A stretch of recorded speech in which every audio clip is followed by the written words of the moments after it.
बाळा, होय, तुझ्याशीच बोलतोय मी. आज गुरुवार आहे, माझ्या भक्तांसाठी अमृत समान असणारा अत्यंत पवित्र वार. आणि आजच्या या दिवशी न चुकता हा संदेश तुझ्या समोर आला आहे. याचा अर्थ तू समजतोस का? हा कोणताही योगायोग नाही वेगळा, हा साक्षात माझ्या तुझ्यासाठी असलेला थेट निरोप आहे.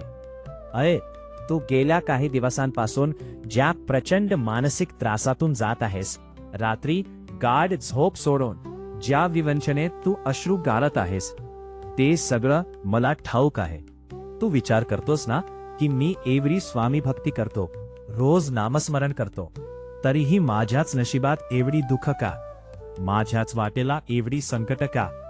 पण आज मी स्वतः तुझ्या पाठीवर मायेचा हात ठेवायला आलो आहे, तुझ्या डोळ्यांनी अश्रू पुसायला आलो आहे. हा गुरुवार तुझ्या आयुष्याला एक नवीन आणि सकारात्मक दिशा देणारा ठरणार आहे. म्हणून आजच्या या स्वामी संदेशाकडे चुकूनही दुर्लक्ष करू नकोस. अनेकदा आपण संकटात एवढे खचून जातो की आपल्याला वाटतं देव आपल्याकडे पाहतच नाहीये.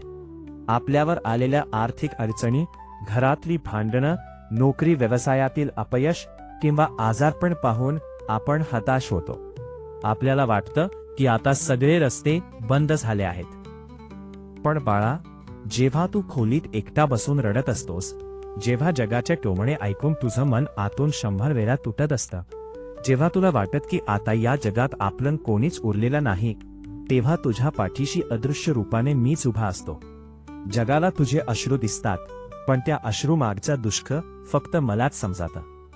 तू पैशांच्या चणचणीमुळे त्रस्त आहेस, डोक्यावर कर्जाचा भार वाढला आहे, किंवा जवळच्याच लोकांनी तुझा विश्वासघात केला आहे. पण लक्षात ठेव, हा कठीण काळ आता संपत आला आहे. गुरुवार हा गुरुग्रहाशी, भाग्याशी आणि सुखाशी जोडलेला असतो. आज तुमच्या मनातली आणि घरातली सगळी अस्वस्थता दूर करण्यासाठी मी आलो आहे. ज्या लोकांनी कठीण काळात तुझा हात सोडला, ज्यांनी तुला तुझ्या परिस्थितीवरून हिणवलं, तुझी चेष्टा केली, त्यांच्याकडे आता मागे वळून पाहू नकोस. त्यांना त्यांच्या कर्माचे फळ नक्कीच मिळेल. कारण ज्याचा हात साक्षात अक्कलकोटचे स्वामी समर्थ धरतात, त्याला जगाच्या कोणत्याही आधाराची गरज कधीच उरत नाही. बाळा, आता जरा शांत हो.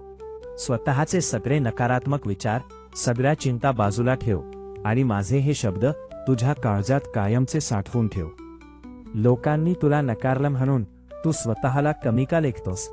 अरे, जर त्यांनी तुला संकटात एकदम सोडलं नसतं, तर तू माझ्या चरणांपर्यंत या अक्कलकोटच्या वटवृक्षाच्या छायाखाली कसा पोहोचला असतास? तुझा वाईट काळ हा तुला उद्ध्वस्त करण्यासाठी नाही, तर तुला माझ्या अधिक जवळ आणण्यासाठीच आला होता. आज गुरुवारच्या या पवित्र दिवशी मी तुला शब्द देतोय. तुझ्या घरात जी काही पैशांची चणचण आहे, जी काही नकारात्मकता आहे, ती सगळी दूर करायची जबाबदारी आता माझी आहे. तू फक्त प्रामाणिकपणे कष्ट करत राहा, स्वतःवर विश्वास ठेव आणि बाकी सगळं माझ्यावर सोडून दे. तुझ्या कष्टाचा एकही थेंब मी वाया जाऊ देणार नाही. तुझ्या उंबरठ्यावर जे मोठं संकट आलं होतं, जे तुला संपवायला निघालं होतं, ते मी स्वतः माझ्या अंगावर झेललं आहे. आता डोळे पुस, चेहऱ्यावर हसू आण आणि ताठ मानेने जगासमोर उभा राहा. जोपर्यंत हा स्वामी तुझ्या पाठीशी आहे, तोपर्यंत तुझ्या केसही कोणी वाकडा करू शकत नाही. भिवू नकोस, मी तुझ्या पाठीशी आहे.